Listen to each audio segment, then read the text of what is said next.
Hello friends, நேற்று night டின்னருக்கு வந்து சப்பாத்தி போட்டுட்டு அப்படியே வந்து பாசிப்பயிறு கிரேவி வைக்கலான்னு தான் ரெடி பண்ணியிருந்தேன்.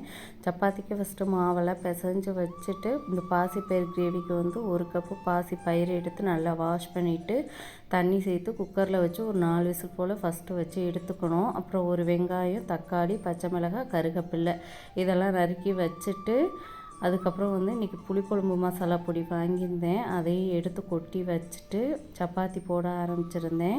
பாசிப்பயிறு கிரேவிக்கு வந்து 4 விசில் வந்தோடனே இப்படி தான் இருக்கும். அதுக்கப்புறம் நம்ம கட் பண்ணி வச்சதெல்லாம் போட்டுட்டு மஞ்சத்தூள், உப்பு சேர்த்து நான் வந்து 1 ஸ்பூன் குழம்பு மிளகாத்தூள் இன்றைக்கி ஆட் பண்ணியிருக்கேன். என்கிட்ட மிளகாத்தூள் இல்லாதனால நீங்கள் மிளகாத்தூள் இருந்துச்சுன்னா அதே கூட ஆட் பண்ணிக்கலாம்.